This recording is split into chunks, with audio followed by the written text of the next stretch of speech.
Thanks everyone so much for coming. I know we're all really excited to see so many people here wanting to talk about food safety and maybe talk to each other about resilience and hear some stories from some of our great colleagues in the Shire that are already doing some great work. Hopefully you'll be able to take away some great things today. First of all though, I would like to do a welcome to country. I'd like to acknowledge the traditional owners of our land, the Kambanga people, who have cared for this land since time immemorial. We pay our respects to their elders, past, present and emerging, and commit ourselves to a future with reconciliation and renewal at its heart. That's the first formality, but I'd really like to recognise we're talking about food and what a rich place that we live in and have done for many, many thousands of years for the people that went before us. And it's a really exciting opportunity to see what the future means for us in this Shire as well in that space, and this is just one small event, I'm sure, on the horizon for us. In terms of COVID safety, thanks so much for sitting yourselves in the chairs and keeping your distances. We'd really appreciate you keeping that up. I know we haven't had many cases in the Shire, or one, but those things can really change. So thanks so much for being respectful of each other and our spaces. And there should be hand sanitisers around, and keep washing your hands. Hopefully we all know about that as we're in food, but that would be great. Phones, if I can ask you to switch them off, if you haven't already, or turn down, that would be awesome, so that we don't interrupt some of our speakers today. And in terms of emergency exits, there's a couple out towards the bathrooms and a couple down the side doors. If you do hear an alarm go off, I don't believe there's any practices in place, so get out and follow the marshals. And that's all the formal stuff done. So now I wanted to talk about why we're here. I'm Liz Hull. I'm the Community Resilience Officer at Council. I'm a temporary role in Council supporting the Bushfire Recovery Programme. See our little banner over there. This session came up after talking to some of the members of our community, saying how hard hit we'd been as a community in terms of our businesses that were closed due to the bushfires, obviously then followed by the COVID impacts, and also how many small producers we have that were really impacted by markets that were closed, and really thinking about, well, how can we support people with the knowledge to understand how to be potentially more diverse and not reliant on one income stream. And there was a lot of feedback that Council could play a role in supporting getting more training to everyone. I wanted to broaden it out to be a bit more of a networking event and getting people to introduce themselves to each other and seeing what rich produce we have. Maybe that's for another time. But I'm really, really appreciative of the Food Authority from DPI who are hosting us today. So when we got in touch with them, they said, we'd love to come down and we'll pay for it all. So I just want to say a big thank you. So we've got more money for the wider programme, which is great, hopefully grants and things like that. So a big thanks to Andrew and his team from the DPI, and they're going to be taking through most of the food safety things today. I'm not an expert in food, so I'm going to hand over to someone that is more so, and hand over to Nikki, who's also from Council, provide a bit of context about our Shire. Hi everybody, so I'm Nikki. I work with Bellingen Council as the Environmental Programs Officer.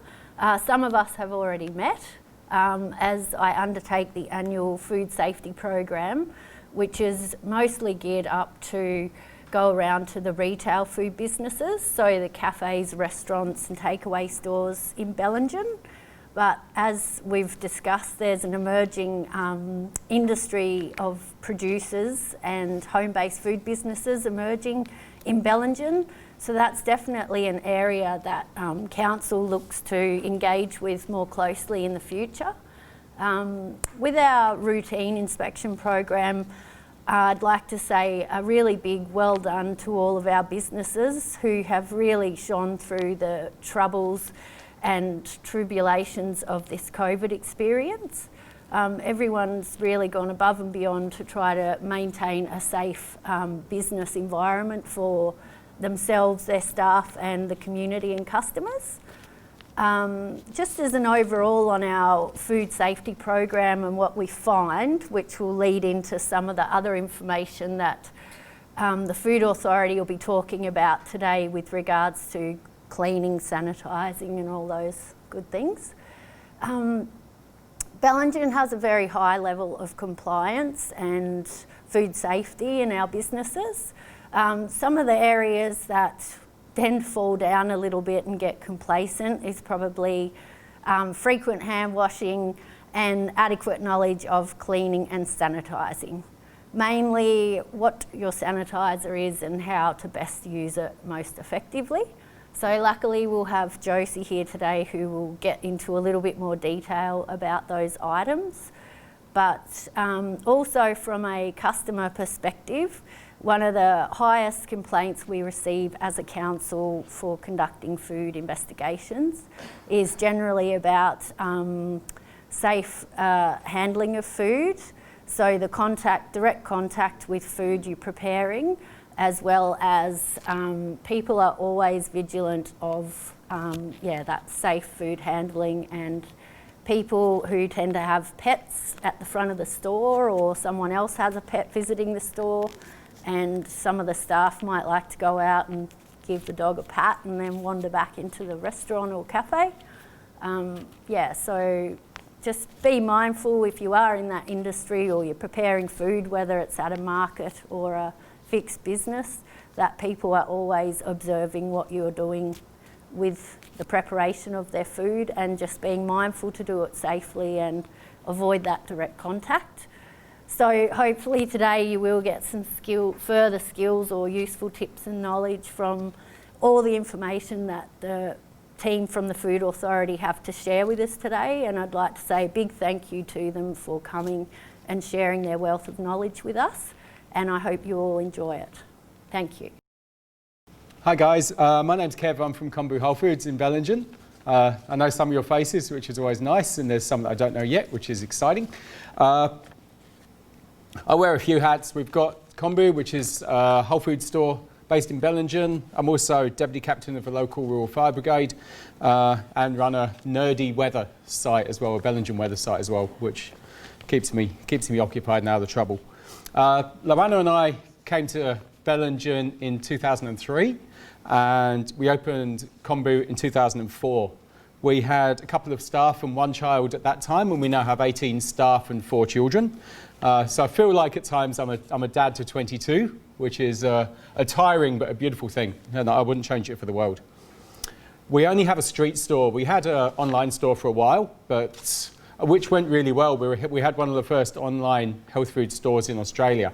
Lawana and I are really passionate environmentalists and really passionate about social justice and equality, and what we saw was that if you're on the east coast of Australia you could get a heap of organic and healthy produce and products, but then as soon as you moved away from the east coast strip it was really hard to get some of those products, and we wanted to make sure they were available across Australia. So we actually had somebody write the software. This was the days before Shopify. We had somebody write some software for us for an online store, and we set up an online store which went really well and got crazy busy. And then what we found was a heap of other people came on board. Online shopping got more and more competitive and more price sensitive. We would always sell at the best price we could, but we're still in regional Australia and it's not as easy to compete as it is at times if you're based in Sydney or Melbourne or Brisbane, both in terms of price and in terms of delivery times as well. So as that online space got more and more crowded, we pulled the online store and went back to just being a store in our hometown, which was a great move. We invested all our time and effort back into the store, and within 6 months had increased the sales in store to more than cover what we had when we had the online store. And we only had face-to-face customers as well in our community, which was much better. People are much nicer to your face than they are sometimes online, so that was a really good thing. We put profits back into the business and back into our community. For us, that's really important. It fits with our aim of having healthy food available as widely as possible. For us, we feel really blessed to be here. We've got a roof over our heads. We live in a really amazing community. And so financially, we have what we need to be able to live here, but everything else goes back into town and back into community. So we get a wage, same as everyone else in store, and then we can kind of give back and support our town, and then likewise the town comes back and supports us. It's a beautiful circle that seems to work really well for us. We love supporting local. We have over 350 local and regional lines in store. When I say regional, that kind of includes North East New South Wales as well, which includes Byron and around that area. And that makes a really big difference for us because Byron has got a thriving, diverse, and incredible range of products that are made up there and all branded with lighthouses, which is great, and that goes really well. And we're really, really lucky to have really strong connections between Bello and Byron. What's even more exciting though is we're starting to see a lot of the lines that were coming from Byron being replicated by people who are making them down here. Yeah, you've got examples like the Byron Bay miso. Those guys moved down to Dorrigo and they make that miso in Dorrigo now, which is fantastic. And we're starting to see more and more local products appear, so we don't need to bring them down even from Byron. Challenges that we have as a store is, there's a few. We're lucky, 99% of the time it works. There are some perceptions of things, particularly working with local producers, which can be quite challenging at times. We love working with a heap of local suppliers, and that's people who both grow here and then do value adding, you know, produce other products that we can sell in store, like tempeh, like Hafler, dips, as well as all your regular things that you'd expect. But we're also a business, and it's a team effort. It's not just a heap of product being kind of dumped on our doorstep and then we've got to sell them. It's a team effort right the way through, and the times that it works really well for us are when we develop that early relationship with the people who are going to supply us, and then we work with them on testing the products in store. We can work with them on support in terms of labelling, price point that works for the customers, works for them, works for us. And if we get that early, it can save a whole heap of problems and at times disappointment down the line. You know, we've had people come into us and go, "Hi, I've started growing garlic and I've got 1,500 kilos of garlic for you." And it's fantastic that they've grown it. But by that point, when that local garlic's coming through the door, we've already got agreements with other local suppliers who have approached us 6 months before and said, "Hi, we're growing a heap of garlic. Do you want it? And this is the price we can do it for." And we go, "Yep, that works, fantastic." And then we sign off that we're going to get a heap of garlic from them. So it's absolutely key that not only are you growing product or producing product, but that you actually have an out for it. For me, 50% of the energy and the time and the effort goes into actually getting that ready product in your hand, and the rest of it is making sure that you have distribution, you're making sure that you meet all the legal requirements, that you have a market for it, you have a price point that works, your labelling looks good. It's not the end point. The end point isn't just having the product in your hands.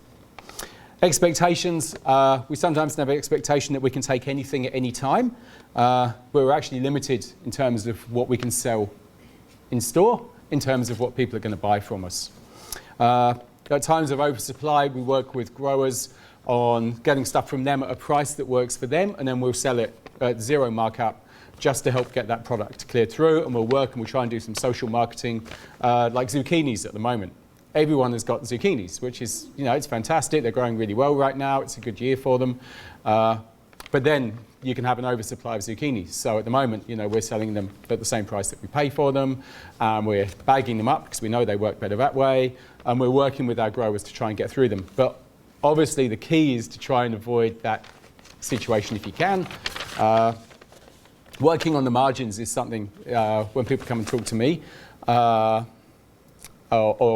anyone else in store that's working on local produce coordination, working on the margins is fantastic. So if you can get your product to market early in the season or late in the season, you've basically got the market which is there for you. So if you're growing, if you've got, we've got a diverse range of zones here. You know, you've got the coast, you've got the subtropical valleys, you've got up on the Dorrigo and the plateau heading up towards Ybor. We've got amazing diversity in what can be grown here and the times in which it can be grown, and identifying some of those key points is really, really important. It's not just what grows really easily in the middle of the season, because there'll be a heap of other people who will be doing that. It's looking at what you can get at either end when nobody else is there and the market can be yours.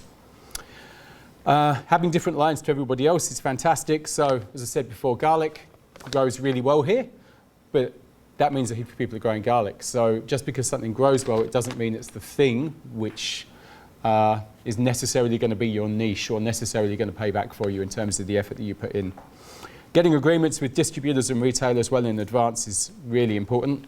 Labelling, which is what a heap of today is about, is equally important. We have to meet stringent legal requirements on labelling.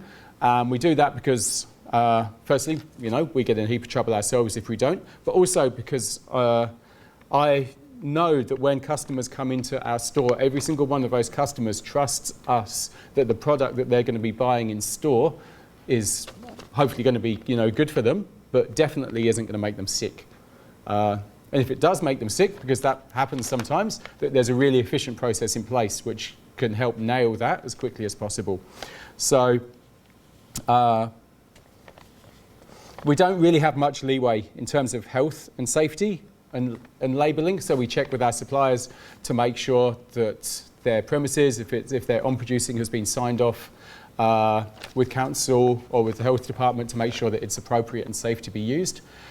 We also work with things like making sure that there's, you know, if appropriate, they have a food safety supervisor, that there are batch details, so that if we hit a problem, there's a process, a set process in place that can be followed to try and nail that problem quickly. We have, for us in store, more leeway in terms of nutritional information. You know, it's great to have it and there's requirements to have it, but if the first batch doesn't have it, we'll kind of go, look, nobody's going to get sick because you don't have that, but we can work with you on making sure that we have it for future batches. In terms of how products look, is absolutely key for us. There are some fantastic designers out there. You don't need it so much for local produce, although people still have an expectation of how it's going to look. But presentation for us is absolutely key, and a decent investment in how a product looks, from our experience, pays back hundreds of times over. In terms of volume, for us in store, we can't just take a couple of bunches of something, but there's loads of other outlets for if you're growing and you've just got a few bunches of this or a few bunches of that, there's other outlets in town that can take it. For example, the community stall at the Wednesday market is a great one, and we'll tend to push people off in that direction. In terms of markup, most produce in supermarkets is marked up at least 100% to cover losses, risks and staff time. We mark up approximately 50%, sometimes less, if we need to work with the grower to shift product. For some lines we have a 0% markup to help clear excess, but it's great to avoid this if we can. We can only take, as I said, what we sell, and it's a team effort, but we also have suppliers who kind of come to us and go, look, you said you could take 30 kilos, but I've got 60 kilos and I've got nowhere else for it to go. Work with us, and we'll work with them to try and work out a plan so that we can take that product in and then try and clear it through for them as well, because we want that grower or producer to be there next year. There's no point kind of pushing somebody down in price and pushing them hard, and then they go, this doesn't work, I'm not making anything from this, I'm not making a good living, I'm going to have to go and do something else. So everybody loses if you hit that point. One example we've got is we've got a local grower who's testing a new veggie that isn't grown around here at the moment. They're growing it organically. They brought some in, they talked to us and said, we're thinking about growing this product, would you try it in store? So we had it in, went really well, so they're growing even more next year, and then they're aiming to go into full commercial supply the following year to supply to retailers, but also to have at the local markets. So we're working with them from the really early times. We talk them through what kind of price point works for selling it. They're incorporating that into their work, keeping an eye on how much time they're putting in and seeing if it is going to work for them to go to commercial supply. I was asked to give an example of a success story. I'll just quickly give one. Before I wrap up, bisque tempeh, which is a product we've just got into store and is absolutely flying out the door. There's already heaps of tempeh on the market, but these guys are really nailing it at the moment. The taste is great, that's obviously really important for a product. It's already at the local market, so it's really well known. It's not something which is just popping on the shelf that nobody knows about, so it's already got a strong local demand for that product through them working at the local markets. The packaging is great. It looks really good. They've spent some time on the look of that product, and again, that pays back many times over. It's in plastic at the moment. Longer term, we'd love to work with them to get it away from plastic and into something slightly more environmentally friendly. We have great communication with them. We chat backwards and forwards the whole time in terms of what's working, what isn't working. They get great reviews on social media, which we then reproduce in store. And it's different. They're using lupin instead of soy. Really, really, really simple, but that's a key for them. Loads of people don't actually like soy tempeh, and they're using lupin instead. They've really tested it. They're making a great product, and loads of people are hooking into it. We sell out within a day or so of it coming in, each time it comes in, which is fantastic. we're taking as much as they can make, and it's selling out every day. In summary, we've always got room for more products. Producing the item is only 50% of the work. Sorry, going through notes. I will say that we've got about 350 lines, local and regional lines in store, but that still leaves over 90% of the store which is not local and regional. So it's by no means a full market, and there's a massive opportunity there to supply a heap of those products. Most of those products can be made regionally or locally, and they're not at the moment, and they're coming in from further away. So the more that can be made locally, the more money stays here, the more thriving the community, the more money local people have to spend buying local products. So there's still a huge opportunity there for a heap more local products to come in. Thanks, guys.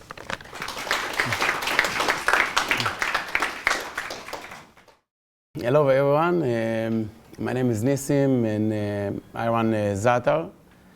I got invited to talk about the food safety. I didn't really prepare any notes or prepare the talk, but I will just share my experience in handling food and preparing and make sure that everything is all safe. My background is I've been running a market stall in festival for 10 years, working with almost every council. And the food safety in Australia is all over Australia. It's all the same, but each council is emphasize different thing. And after a few years, you just get to know what you need to do and how to do it better. I do care about food safety, and you can ask all my staff. They can tell you about it. So again, I didn't really prepare what I'm going to say, but I would say that if anyone want to open a market stall, food stall in festival market, and want to come and talk to me, I'm happy to help them. And yeah, like if there is any question, like I'm happy to share my experience and even how to get into market and festival and all this stuff. I did it before, and I'm happy to do it again. Yeah, that's about it. When it's come to Zatar, when I opened Zatar at the beginning, my vision was to buy a local product and as much as I can avoid get it from a big supplier. I find it very hard to deal with the local veggie supplier because of the pricing, and also it wasn't consistent as well. So as much as I can do with buying local, I thought the best is to get the butcher.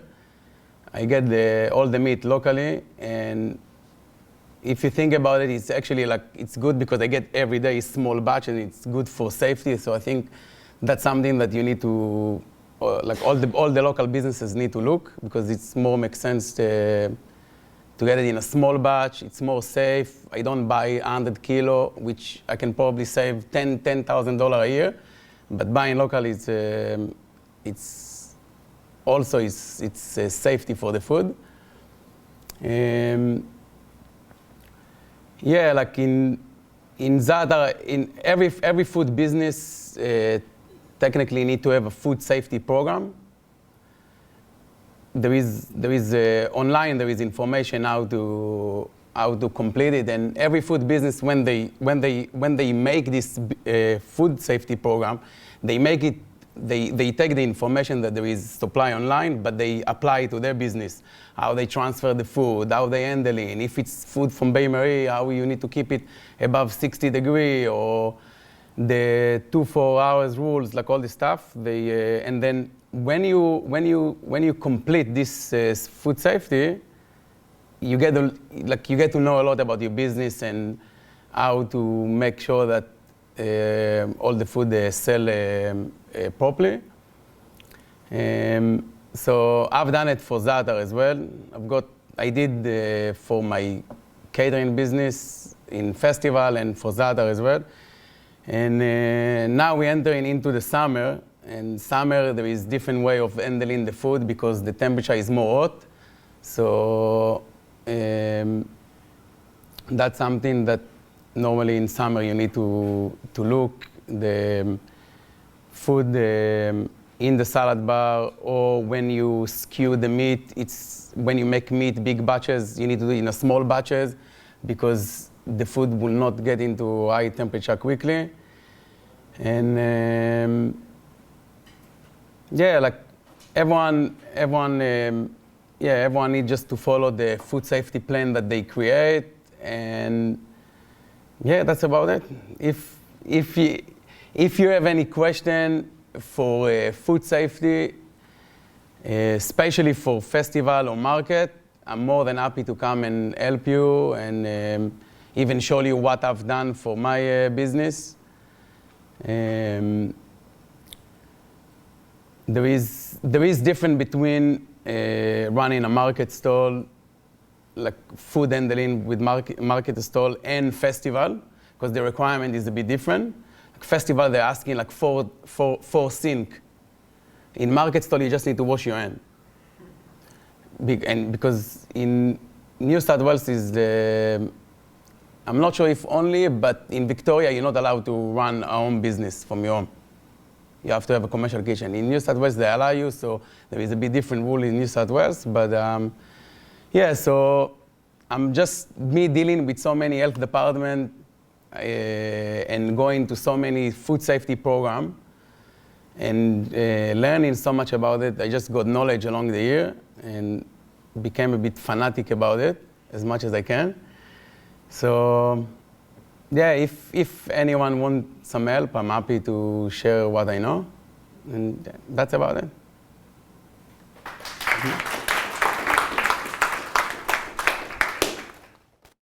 Well, good afternoon, everyone. I'm very pleased to be here. As Liz said, I work for the New South Wales Food Authority, and we've got my manager, Andrew, speaking after me as well about labelling. So I welcome you all on behalf of the Food Authority, and I'm very grateful for your time to be here. What I'd like to do today is just to talk to you a little bit about food safety. So I understand that some of you are producers, some of you run some home businesses or thinking of getting into home businesses. So what I'm going to cover is the requirements in relation to food safety, and it applies across the whole board, whether you're a manufacturer, producer, retailer, home business. The key things about, the golden rules, keeping it cold, keeping it hot, keeping it clean, apply across the whole board. So some of the examples that I'll use may not be reflective of what you particularly do, but the principles are all the same. Okay, so we'll move on. So what I'd like to speak about first is, who's who in the zoo? Who are the agencies that you may be dealing with so that you're familiar with them? Talk about how food safety risks are managed and the key issues in relation to keeping food safe. Talk about some of the resources at the end so that you go away thinking, I've got something to take with me. And you'll find on the desks there's lots of interesting information there for you in the packs, lots of fact sheets, and there are only a few. Our website has got stacks of information, heaps of fact sheets. So search for it in the little search button and you can find anything just about. And if you don't, there's a helpline, so you just give us a call and we'll try and help you out. So you're never alone. I'll also talk about what happens during an inspection so that you're, relaxed about it all if you haven't had one before. And a little bit about foodborne illness, because that, at the end of the day, is what we're trying to avoid.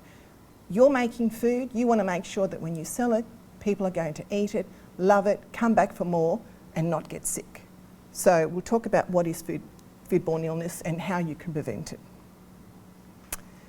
Okay, so the Food Authority, who are we? We have a mission to make sure that the food in New South Wales is safe and correctly labelled. We also want consumers to make informed choices, to know what it is that they're buying. And it's really interesting to hear the previous speakers talking about what they're doing in their businesses, because at the end of the day, that's what they're trying to do as well, is keep their customers happy and satisfied for repeat business and, moving forward to greater things in the community. Okay, so who are the agencies? The Food Standards Australia, New Zealand are the national body that developed the Food Standards Code. The Food Standards Code is your Bible that says what you can and cannot do. It has all of the requirements, and the previous speaker spoke about keeping hot foods above 60 degrees. All of those requirements are in there. You can find them all online, and the fact sheets will help you as well. The Food Authority is a state agency, and we're responsible for food safety. I just showed you our mission statement, and we work closely with local councils. The areas that we regulate are the non-retail sectors. So anything that's non-retail, so if you're a producer, if you're manufacturing, if you're a licensed butcher, or perhaps if you're making a dairy company making cheese, you'll be dealing with the Food Authority in that space. But if you're a retailer, then you'll be dealing with local council. And that's the third tier there of the agencies that you may be dealing with. So any retailers like cafes, restaurants, takeaways, market stalls, festivals, they'll be inspected by local council officers like Nikki. Okay? So that's who's who in the zoo. But how is it that we operate? Why is it that we've got a really good connection with councils? Well, that comes under our partnership arrangement. It's called the Food Regulation Partnership. We work closely with councils. We know who's doing what. We have set roles and responsibilities about who does what. So, as I mentioned, council does retail, Food Authority inspects everything else. But the Food Authority also has a dedicated team of 5 people. You'll see Andrew in a minute. You probably saw Sarah and Judd out the front, and we have a training officer as well. And we provide support to local councils so that they can undertake their role in food safety in New South Wales. So we're a dedicated unit, work with local government. And together, we aim to reduce food poisoning, and that's our goal. So food poisoning, you've all had food poisoning. I'm sure you've had a dose of the trots at some stage, you know, throwing up, diarrhoea. It's not pleasant. And it's even more not pleasant if it happens to be your elderly grandparents or a young child.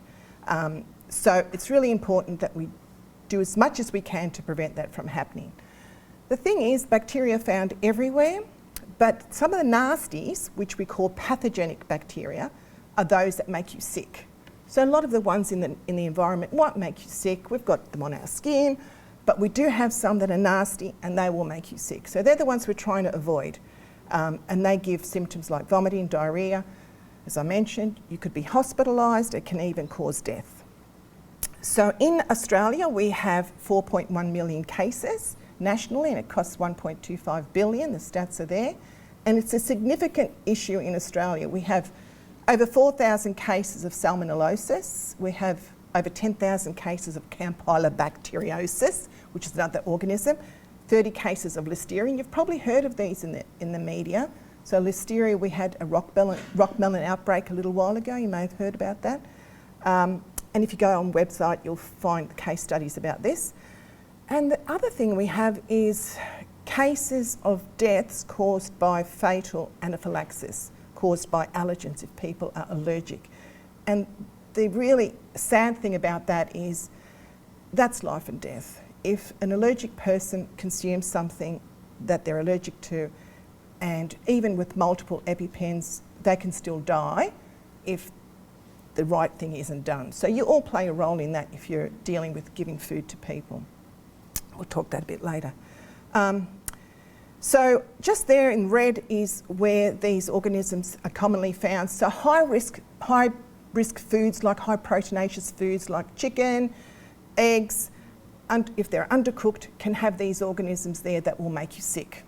So treating and handling those foods carefully is absolutely critical. So if we're a source of contamination, and I already mentioned we do carry some of these nasty pathogenic bacteria on our bodies, for example. If we're a source of contamination, we could easily transfer it to food. The food, if it's potentially hazardous, meaning it's something that's rich in protein and it needs to be refrigerated like most of our food, except for, you know, cereals and bread and stuff. If we contaminate that food and allow the organisms to grow, then consume the food, we can get sick. So that's what we're trying to avoid. I've got some information here about a case study. It happened in 2016.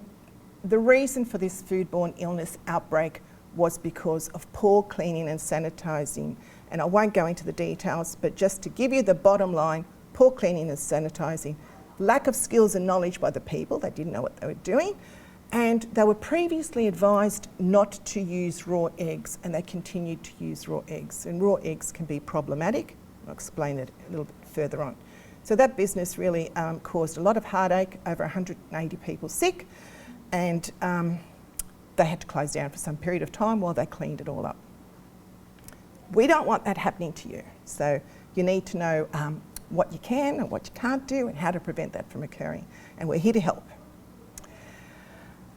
Okay, so one of the ways that we can prevent these sorts of things from happening is for our routine inspections that Nikki mentioned earlier on. So usually once a year, depends on the risk of the business, the council officers will come in and inspect to make sure that the food handling practices are compliant with what's required. And they'll look at everything from receipt, the processing, the storage, all the way through to the customer, along the whole chain, to make sure everything's good. Make sure that it's appropriately cleaned, you have adequate sinks and all the rest. So they'll carry out an inspection. They usually have a food premises assessment report, a little checklist that they use to mark off everything to ensure that everything's compliant with the code, the Bible that I mentioned earlier. So they'll have a look, they'll ask you questions, they'll look at, observe what you're doing, they'll focus any high risk activities that you may be doing, and they'll score you as well and provide you a report. So that's one way that we can make sure they're on track. And you can also ask lots of questions to your officers that come in and inspect, and they'll come around to markets as well. Okay, so what I want to focus on after all of that is to talk about these 6 areas that we know have caused foodborne illness. And so we want to make sure the message is clear, that you need to be really mindful and cover off these 6 key areas, if nothing else. So poor hand washing. Okay, you need to make sure that you have an easily accessible hand wash facility that has warm running water, has soap and single-use towels. Paper towels is great, doesn't have to be paper, but single-use towels. And it's only to be used for washing of the hands and face and arms, but not for washing your cutlery and everything else and your vegetables. It's a dedicated hand washing sink, and it needs to be easily accessible. So when do you need to wash your hands? Look, I'm probably preaching to the converted here. You probably know all this, but it's specified in the Food Standards Code that food handlers must wash their hands before working with ready-to-eat food. So that's a food that's prepared for someone to consume without further processing, so it's ready to eat. After handling any raw food, after using the bathroom, before commencing or recommencing handling of food, after smoking, coughing, sneezing, eating, drinking, after touching your hair or any other body part. So just in case you didn't know, that's what you need to do. It's all specified. We need to make sure that we don't contaminate the food with our body, dirty uniforms, hands and all that. As I said, we've got microorganisms everywhere. They're on our body. If they're the pathogenic ones, they can make people sick. Make sure that any bandages, any wounds are covered with waterproof dressing, and don't sneeze, cough and blow and all that sort of stuff over food. Don't spit and smoke, blah, blah, blah. Yep. And prevent unnecessary contact with food. Am I distressing you? No. Okay. All right, so food handling is really important, what you do with your hands and your body and the food. Let's move on to temperature control, and the previous speaker spoke about storing food above 60. So between 60 and 5 degrees and 60 degrees is the temperature danger zone. That's where microorganisms love to thrive. They're having parties and they're multiplying and they love to grow. So we need to make sure that potentially hazardous foods, that is, foods that need to be stored at under temperature control, like cheeses and dairy and chicken and meat, they need to be below 5 degrees or above 60, always. And if not, it needs to be minimised. That time needs to be minimised as much as possible. No more than 4 hours, and there's a specific 4-2-hour rule that we can get into, but we won't. So you need to really be mindful of that.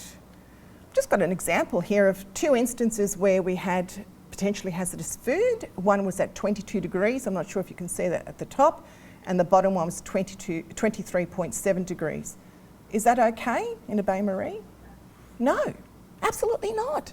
Below 5 or above 60. Keep it hot or keep it cold. Okay. Okay, the third one that I'd like to discuss is preventing cross-contamination. And you know, it's all very logical, it's not rocket science. We need to keep our raw foods. Now, raw foods will have microorganisms on them. It's a fact. 80% of raw chicken's got Campylobacter. You eat it, you're going to get sick. So we need to keep our raw foods separate from our ready-to-eat foods, like our salads and cooked chicken that's ready to go to the consumer. Need to keep them separate. Use separate utensils, separate chopping boards and the like. And also just be mindful about chemicals and personal items, just to keep them separated, because they can contaminate food as well. You might have all, you know, good intentions to have your sanitizer there at hand, but just be careful where you store it so it doesn't contaminate the food. And with cross-contamination, just beware of the potential for cross-contamination of allergens. So if you're saying that you can prepare gluten-free meal or something that's free of peanut, for example, if someone comes in and has a peanut allergy and you say you can prepare that meal, make sure that you have your peanuts stored somewhere and that dish doesn't have any contamination possible, because that's what often leads to an anaphylactic reaction. It's not the intentional putting in of that ingredient, but an unintentional cross-contamination, and that's really sad. It's all preventable, it's really sad. Okay, also just be aware how you store your foods and make sure that you have your raw foods below any ready-to-eat cooked foods, because you don't want anything potentially dripping onto any ready-to-eat foods. I know that you're going to have it nicely, containers with lids and everything, so that there's no potential for cross-contamination. Really important. Cleaning and sanitising, really, really critical, and Nikki mentioned this earlier. So this is what the standard says. The food premises and its equipment must be free of dirt, grease, grime and visible matter. So cleaning is really important. But there's 2 stages here, cleaning and sanitising. If we just talk about cleaning, cleaning involves 3 steps. Removal of any food matter, washing with hot water and then rinsing off, washing with hot water and detergent and then rinsing off any loose dirt or detergent residue. So that's cleaning. So that's fine for certain areas like floors and whatever, but certain other bits and bobs in your food premises will require sanitising. Sanitising with the sanitizer. So food contact surfaces like chopping boards, your cutlery, plates, slicers, knives, they need to be sanitised. And that's a process that will destroy the microorganisms that are present on the surface.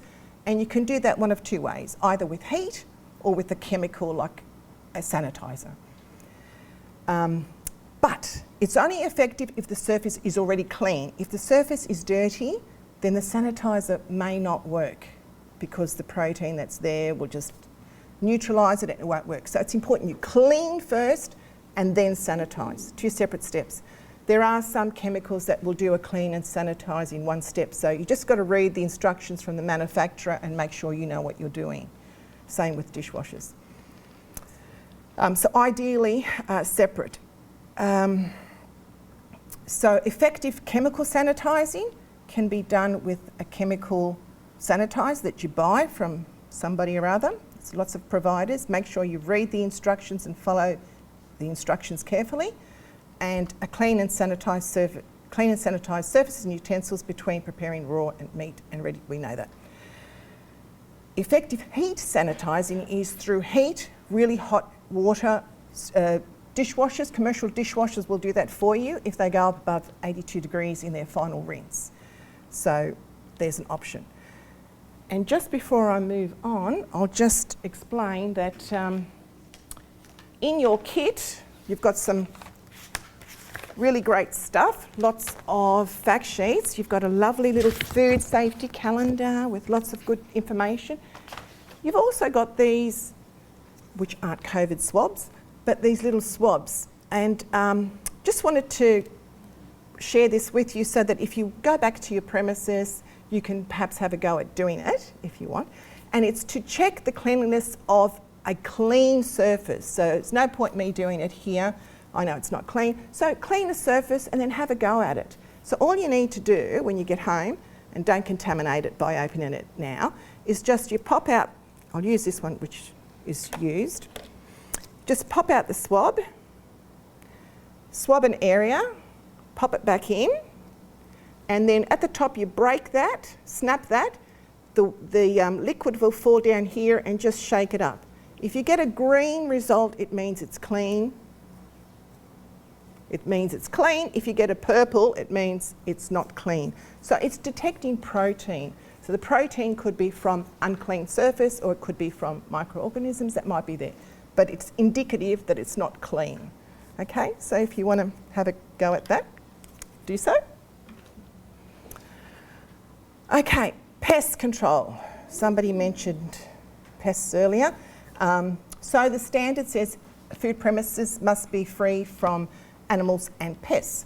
Animals meaning dogs and cats in businesses, not allowed either.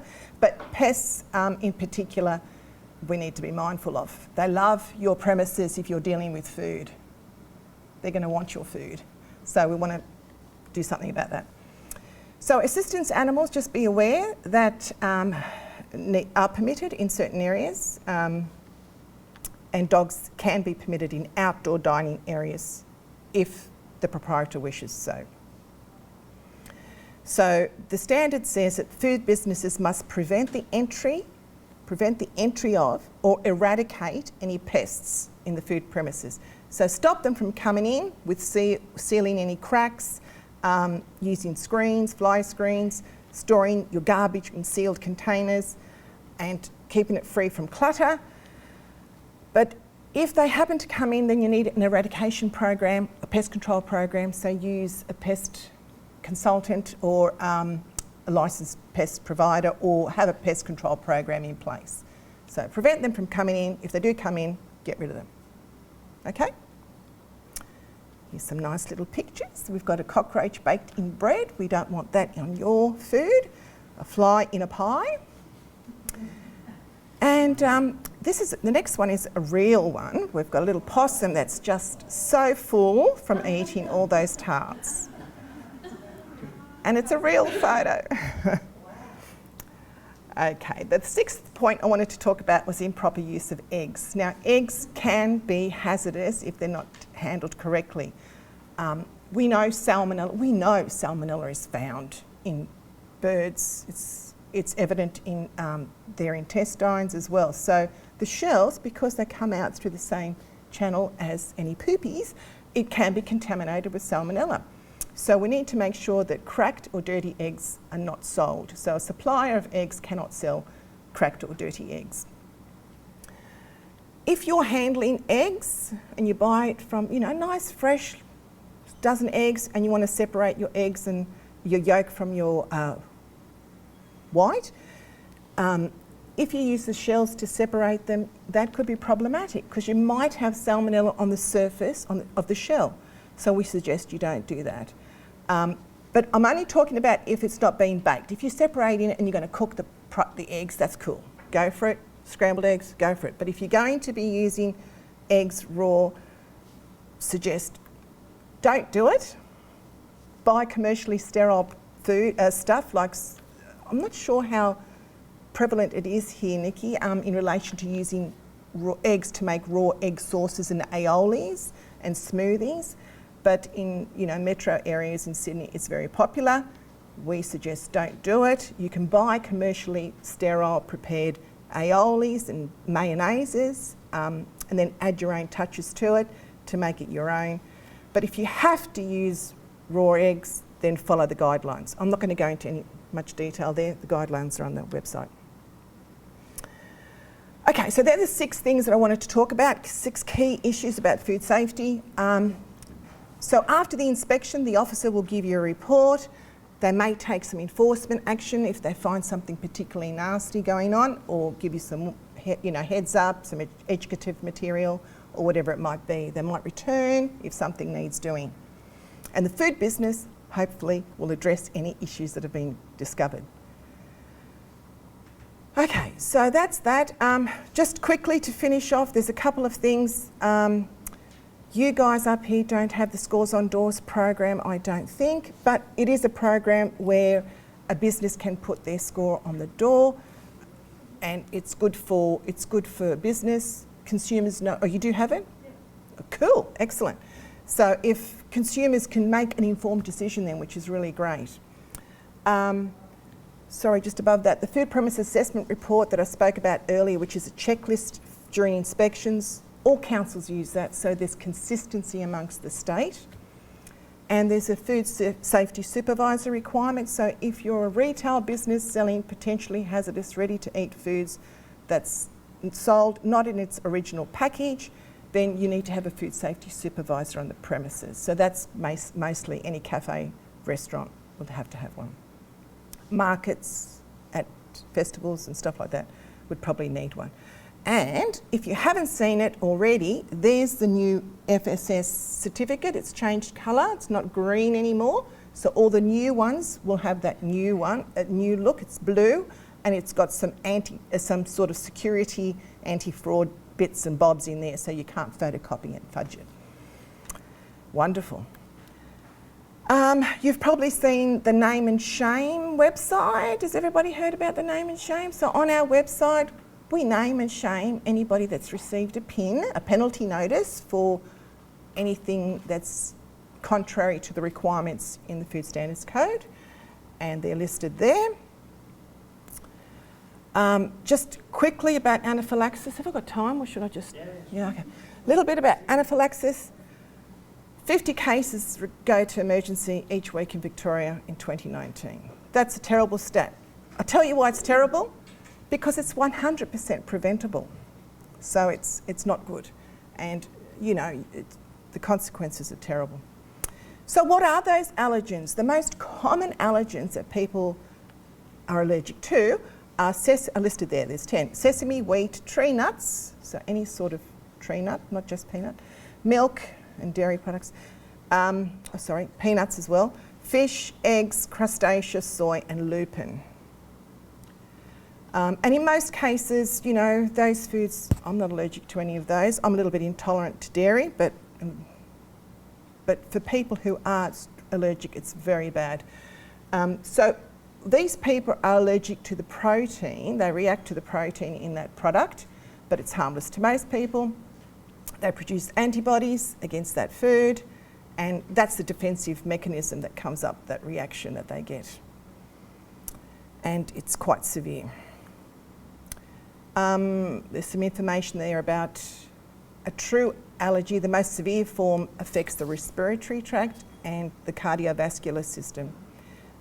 Things like gas, vomiting, and that is generally not as life-threatening. So they're the most severe forms. You can have a look at that at your leisure later on.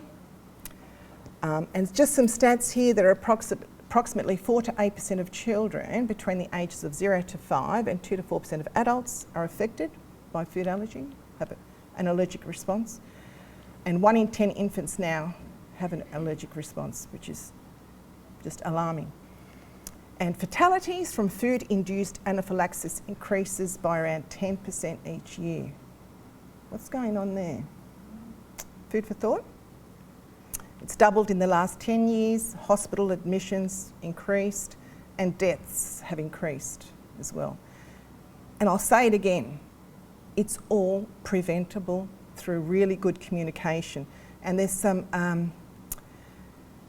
really good information on, I've got a couple of under resources, a couple of websites for you to go to and have a look. But if you're a food business and a person asks you about, says, I'm allergic to sesame seeds, can you make this meal for me without sesames? You have to listen to the customer. You have to, if you don't know, say, I don't know. I can't guarantee it, but if you can, find out, talk to the chef, see if it can be made without any contamination, know your ingredients, check the procedure, make sure there's no contamination, and respond back to the customer. I'll say it again, if you're not sure, just say, I can't promise that, I can't. It may be best for you to have something else or whatever, you know. Don't take that risk. All right, just a couple more slides. COVID-19, there's been some discussion about whether or not it can be transmitted through food. We believe it can't. There's some information on our website in relation to that.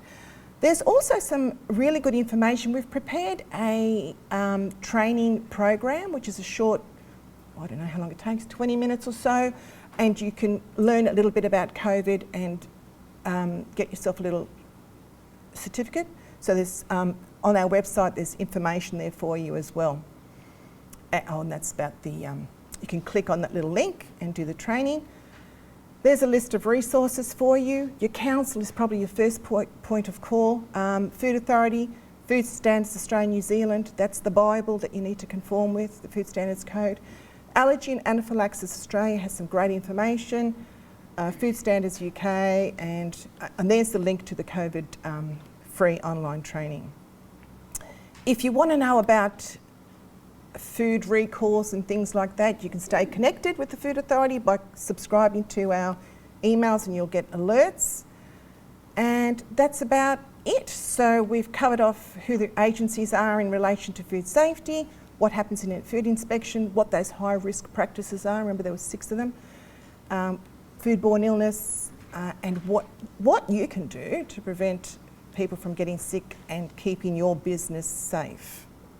And I'm happy to take questions later on, but I thank you for your time. Did I go over? Good afternoon, everyone. My name's Andrew, manager of a local government unit. Thank Josie for a magnificent talk. Lots of information there. I'm going to talk to you about food labelling as well. In my previous role, I was the food labelling guy, so got up to my neck in all food labelling. And from the regulatory side of things, it's there's a lot of information there. You'll see the resources that Josie showed on the last slide there. There's a lot of information about food safety. There's different agencies. Who do you go to? And food labelling is exactly the same. So we've tried to make it as simple and succinct for you today as well. But yeah, do take the opportunity to check those resources at a later date. Josie talked about the keeping it cold, the keeping it hot and keeping it clean. You see the bottom there, it's check the label as well. We had Kev mentioned labelling earlier, and that's a big impact and focus for him, his business and his suppliers as well. And of course your consumers as well, they're looking for information, they want to know about the product. The government wants certain information there about nutrition, and of course the business wants to promote the food and talk about a host of things as well. So yeah, hopefully you get something from this session as well. I'm going to talk to you very briefly indeed, about mandatory food labelling. We learned about the Food Standards Code, which is your Bible. It talks about food safety standards. There's quite a large chunk about labelling in there as well. We're going to rapidly go through that. I'll try and give you as much information as I can, noting my accent, so I'll make sure not talk too fast as well. Of course, not everything needs to be labelled because you can buy an apple, for example. You don't need to package that up and label it.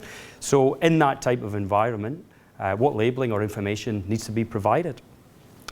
That's the mandatory side. Of course, there's lots of voluntary information. You'll get bombarded with information on advertising, on your food labels as well. We'll talk very briefly about that.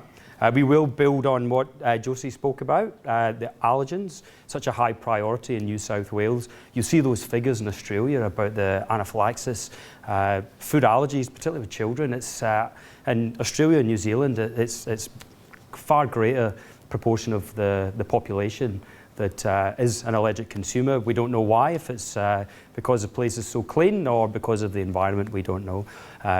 We take these opportunities at forums like this just to plant the idea in your mind, just to keep it in the back of your mind when you're working through your business, you're labelling your product or you're answering those queries from your customers in cafes or whatever. And then of course, so much information, it's too confusing. Where can you get some additional help and resources? We'll give you that as well. So as I mentioned in the intro there, it's primary real estate for the producer, for the seller, for everybody really, and usually a very small space to work with. There's a lot of information on those labels. The writing gets smaller and smaller. The packaging's not, regular size. It's underneath, it's on top, it's an oblong, it's over an edge. It can be very, very difficult to try and get all that information that you must get on there. Of course, you've got those competing demands. You've got the producer who wants to get information about their product, the descriptions, the origins. They want to make you really want to buy that product. And then, of course, the consumer wants to know about the health benefits, for example. So you want to satisfy that. And then, of course, government imposes all those mandatory requirements on you. So you've got to try and get all that together. Josie mentioned that the framework for Food Standards Code, it's Australia, New Zealand Food Standards Code.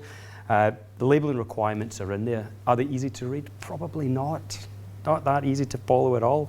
I provided a link there in the slides, so you can just click on there. It takes you to that front page, and then it specifies all the different chapters as well. But we've tried to make it as easy as possible for you by just breaking it down into those mandatory areas, keep it nice and succinct. And I'll just go through that shortly, but I'll have a quick drink. So the Food Standards Code, that specifies the manner in which that information is to be provided. So where we've got a retail sale, that's the product is for usually the end consumer, but certainly the consumer at the end of the day. That would be retail ready is what we would term it. So it's in that context that this information would provide you. It's for that sale.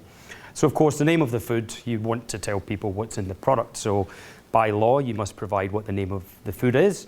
There's no hard and fast rule about what that should be, but the key point is it should be sufficient to indicate its true nature. A couple of examples there for you. So strawberry yogurt, if it's flavoured, then there would be no strawberry in there. It would be flavoured to taste as strawberry. Conversely, if it was strawberry yogurt, then there would need to be some fruit in there. So you see there's a slight distinction. Another descriptor that we've included there is smoked as well, so smoked salmon, for example. That says to the consumer that it's salmon and it's been smoked. It's gone through that process. Again, if it was smoked flavour, then you would have to call the product smoked flavoured salmon, not smoked salmon. So again, very loosely, just the name of a food that makes it very easy for the consumer to understand what the product is. Be careful though, some descriptions have a legal definition, giving you, there's a host of them. They're listed in standard 111 of the code. A couple of examples there for you. We've got milk, beer, yogurt, juice, fruit juice that is, peanut butter, chocolate. There's many others as well. So if you are using names for your products, just check the Food Standards Code, make sure there's no legal definition. And what does a legal definition mean? Well, for example, for yogurt, it would say that it should be from milk. There should be a set pH level, a balance of 4.6, something like that. So again, there's some characteristics as well that you would have to meet. Just as another example, we've got milk there, a definition of milk. Talks about the liquid from a mammal, yada yada. But if you look at products like almond milk, oat milk, rice milk, there's no animal protein in there at all. So again, you need to be very careful about how you describe that product and make it very clear that it's not milk in the legal sense, but it's another type of milk and it's more a fancy name that's been used, which you legally could do. So we're still on mandatory information. We've got the name of the food. You need to have a lot code as well. The point of that is for traceability purposes. Kev talked about being able to manage food safety issues as they happen. They do happen.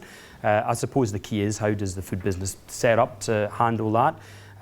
So if you've got a lot code, then you can ring fence a particular batch, for example.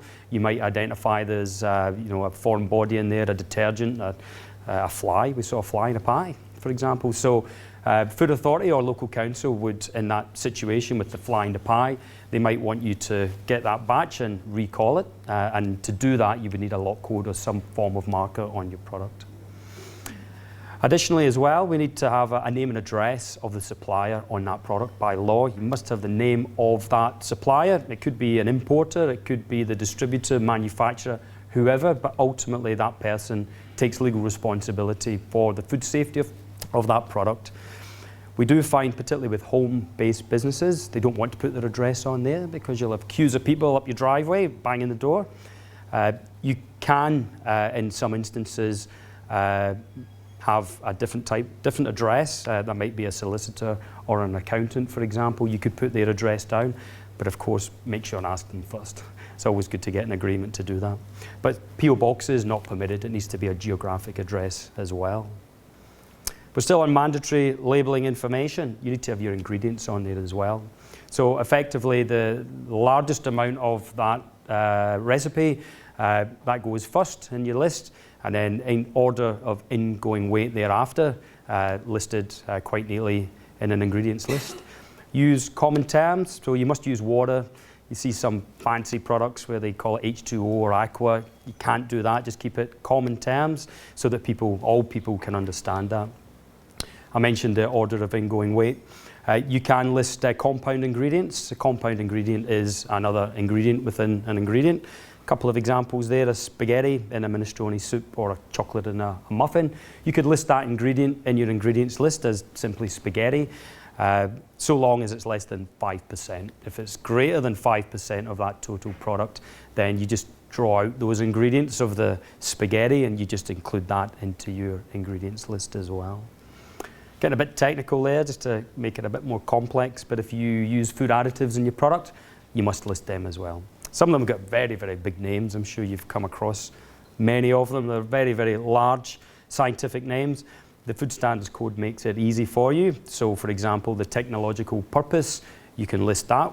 There's my example is colour. It's purely to colour the product. So you can put colour and then in brackets a little code, which makes it a lot easier for you to label your product. We did mention the prime real estate opportunity. So if we can minimise that ingredients list, then there's one way that you can do it. There are exemptions to all this. There's exemptions to everything. But where you've got a small package, and a small package is 100 centimetres squared of all surfaces, which sounds pretty big, doesn't it? Like a whole metre. But it's front, back, and side. It's like chewing gum, pack of chewing gum, for example. Where you've got a small package like that, you do not need to list full ingredients. There's a couple of other examples where you don't need ingredients either. Alcoholic products, or most alcoholic products, I should say, and also single ingredient foods as well. So you have 2 litres of milk, you don't need to say ingredients milk, because it's pretty obvious that it's just milk. Lots of information, aye? And we're going pretty fast. Date marking, you must have a date mark on there as well, or for most products you must have a date mark. And what is a date mark? It's a use by date or it's a best before date. That's the only two in the system that you can use. So you can see there it's 2 days for the day, 2 figures for the month, and then 4 numerical values for the year. Or if it's a best before that's for 2 years' time, you can just have month, and then 4 for the year as well. Again, there's exemptions for everything. If it's going to last forever, you don't need a best before date on there. So some tins will not have a date on there. You don't need to legally have a date mark on there if it's going to last for 2 years. Some ice confections and breads, you don't need to have a date mark on there either, but you would put baked on for bread, just so the consumer can make an informed decision about how long that can last. And again, that small package, you don't need to have a date mark on there, mainly because there's not too much space, unless it's a use by date. The distinction there is if it needs to be consumed by a set date, and if you consume it after that, there's a chance that you could get sick, then that's a use by date, and you must have the use by date on there, even on a small package. Storage and use instructions, that speaks for itself, effectively how you store the product and how you use it. If it's intended to be heated up for a set amount of time, some instructions surrounding that as well. There's a little handy FSANZ, that's Food Standards Australia and New Zealand that Josie mentioned earlier. There's a handy little date marking user guide on FSAN's website. It talks about use by dates, best before dates, whether to use a use by or a best before. It's got a little flow chart, very good resource as well. We're still on mandatory labelling. There's lots of information on there already. Nutrition information. Most foods would need to provide nutrition information. Hopefully you can see that there. It is prescribed as to what should be on that nutrition information panel, or NIP as we say in the business. Effectively you have the per serve and the 100 ml or 100 grams depending on the nature of the product, declarations as well. You'll see there's a list there of those components of food. That's energy, protein, fat, carbohydrate with sugars and sodium as well. Must be listed. Should be in a table, ideally, as you can see there, but we understand that it's not always feasible to do that, as long as the consumer can follow the information. Many people use it for health benefits. Many people use it because they need to. Diabetics, for example, they make calculations based on some of your values here as well. Still on mandatory labelling, we've got characterisation of those key components. So if you have, I've got you an example there, in fact. You can see that there's some of the ingredients within that product are highlighted there. They've got percentage next to them. If you called the earlier example of strawberry yogurt, for example, that would trigger a requirement for you to declare the percent of ingoing weight of strawberry in the final product. Similarly, if you had a product that perhaps wasn't in the name of the food, but you had a graphic, so maybe a lemon and lime, for example, on the front of the product, again, that would trigger a requirement for you to declare what the percentage is. It doesn't need to be in the ingredients list, but it needs to be on the package somewhere.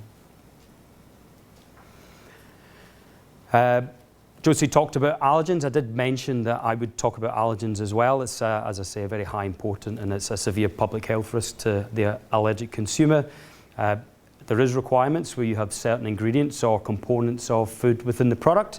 It needs to be declared on the label. There's many foods that contain caffeine. Formulated caffeinated beverages is one, for example. That might be your Red Bull drink, for example.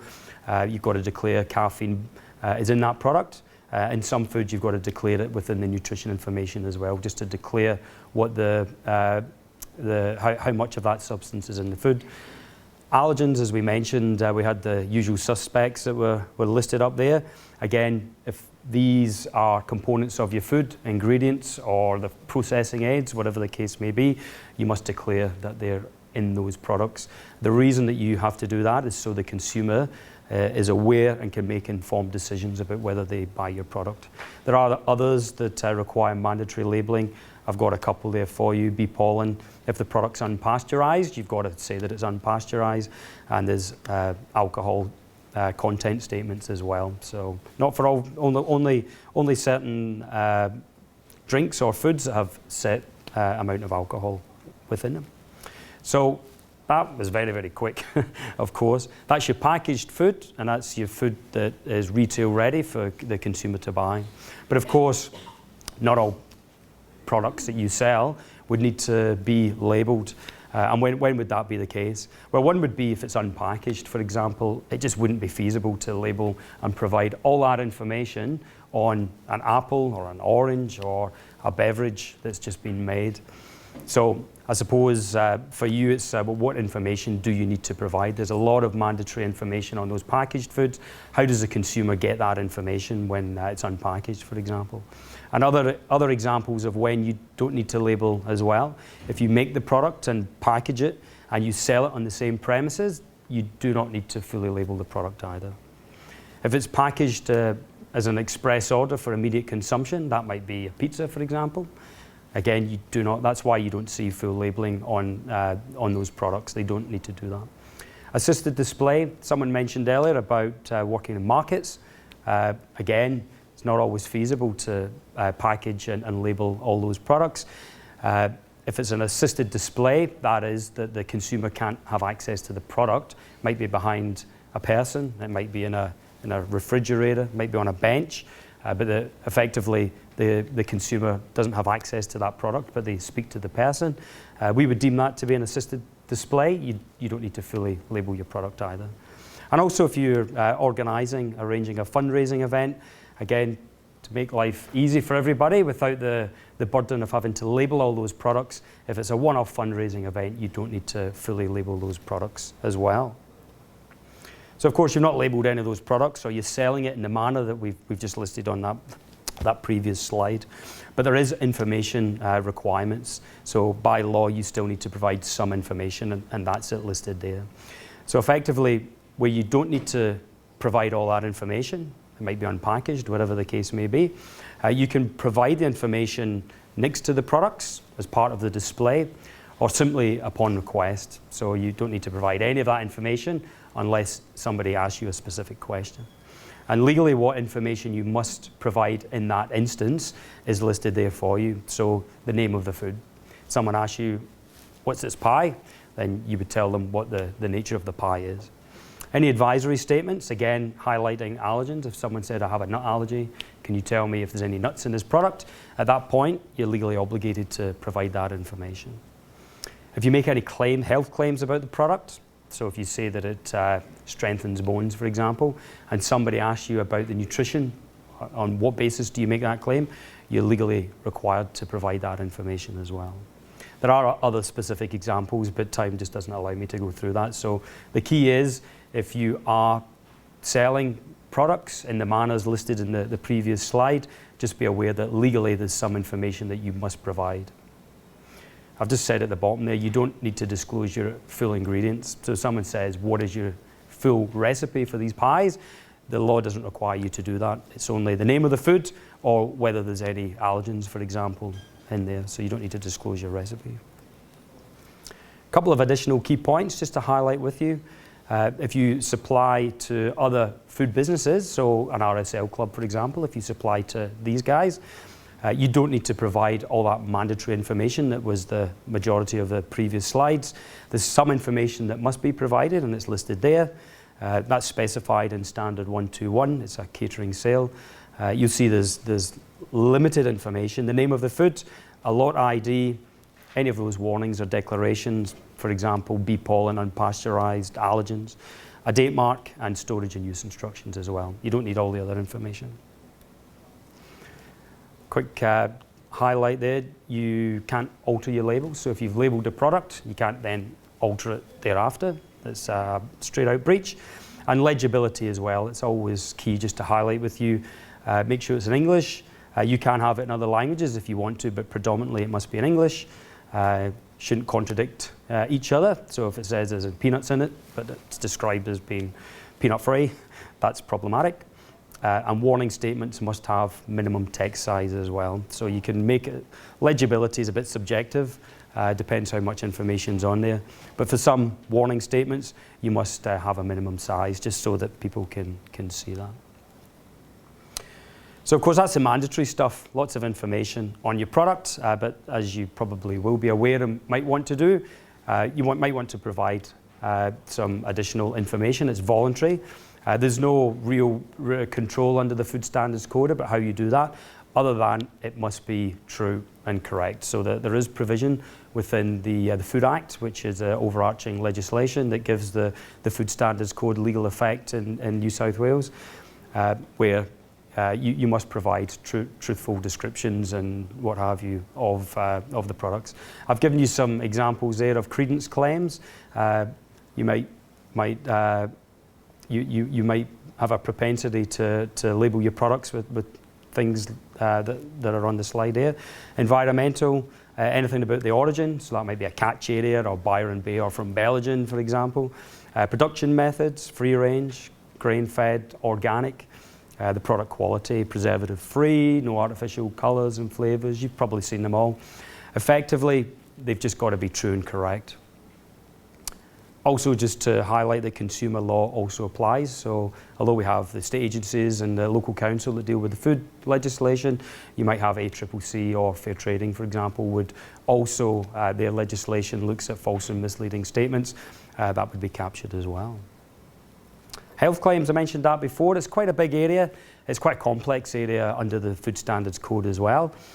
A health claim is effectively any food and health relationship that you make, claims that you make on your label or on your advertising. A couple of examples there. Nutrition content claims. So you might say that your product contains calcium. It's gluten-free, there's no added sugar. There's a framework that sits behind that and gives you some conditions about when you can say that, and if you do, what must be in the food, for example. Taking it the next stage, we have general level health claims. So rather than just saying that it contains calcium, for example, you might say that it's calcium for strong bones. You might see that on a pack of yogurt. Again, that is permitted because there's a number of pre-approved food health relationships. That's your calcium and your strong bones.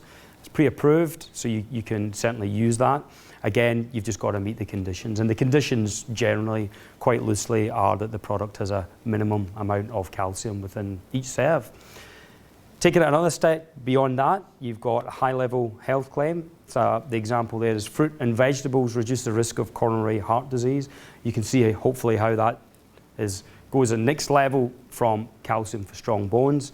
Again, we've got a high-level health claim. It's talking about the risk of a very serious disease. The Food Standards Code does permit you to do that. My advice is that if that is an area that interests you, certainly get some help from Food Authority, from local council, or certainly a food consultant would be able to help you as well. We did mention a couple of times already, Josie mentioned it a little bit earlier, allergens. We did mention earlier, if you do have any of those allergens that Josie showed you on one of her slides, you've got to make sure that you've got that on your product. The anaphylaxis figures that we saw, absolutely preventable, and if you can get an accurate labelling in place or information in place to the consumer, then we can keep those serious health risks as low as possible for the allergic consumer. Your only liability is to provide that information on the label if it's present in the product. You will see on a number of products labelling information, precautionary allergen statements. That's words like contains, may contain, made in a facility that handles, whatever the case may be. They're very helpful as well. So if you are in a position to provide that information, then that kind of helps us all in that shared responsibility to help the allergic consumer.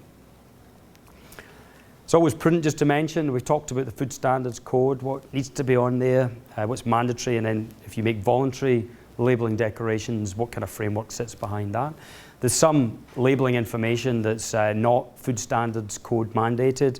I just highlight that there for you in case that's a question as to why we've not mentioned that. A couple of examples there for you. Country of origin labelling, that's a requirement now under consumer law, so it's not anything that I would talk to you today, but again, you've just got to be wary of the fact that many products require you to have country of origin labelling. That's made in Australia, packed in Australia, grown in New Zealand, whatever the case may be. We've got the nutrition information where the kilojoules for standardised food items. You might see that at McDonald's, for example, on their boards. It'll give you the kilojoules as an average declaration. That is triggered in certain environments. Again, just be mindful for that. We've got the Health Star rating. The Australian Government Health Department have a voluntary system for Health Star rating. You may have seen the star system on there. Again, that talks to the nutrition information, which you might need to provide on your labelled products, but it's not a Food Standards Code requirement. And the scales there are for trade measurement. You must provide a declaration, a weight declaration, volume declaration, whatever the case may be. It doesn't sit under, that requirement doesn't sit under food legislation, it sits under the Federal Trade Measurement Institute requirements. So just be aware of that too. We have a labelling portal. There's a lot of information I've provided you there, of course. It is pretty complex and it really depends on the product, the manner of the product and the claims that you want to make as well. It is very complex. Don't suffer in silence. We have a food labelling portal. I've provided a link for you there. It talks about how to read a label, understanding those claims. We have an interactive tool as well. It's a copy of a cornflake box where you can hover over the labelling. It tells you a little bit more about the information. So check that out and that should be a good resource for you as well. Of course, you can contact your local council. Nikki would love to talk to you about labelling if you had a query. Food Authority as well. We have a helpline. You can pop a query to us. Someone would be willing to give you some advice on that. Or if it's the higher level of claim that you want to make, maybe the health claims has triggered a bit of interest in you, it's always useful to engage a consultant as well. So we talked a bit about the code there, the labelling provisions, what's mandatory, what's voluntary, some of that non-food standards code labelling as well, and also where to get some advice. If you've got those slides, you'll be able to access those links, and I do encourage you to have a read and give it a go yourself. That's me. Thank you.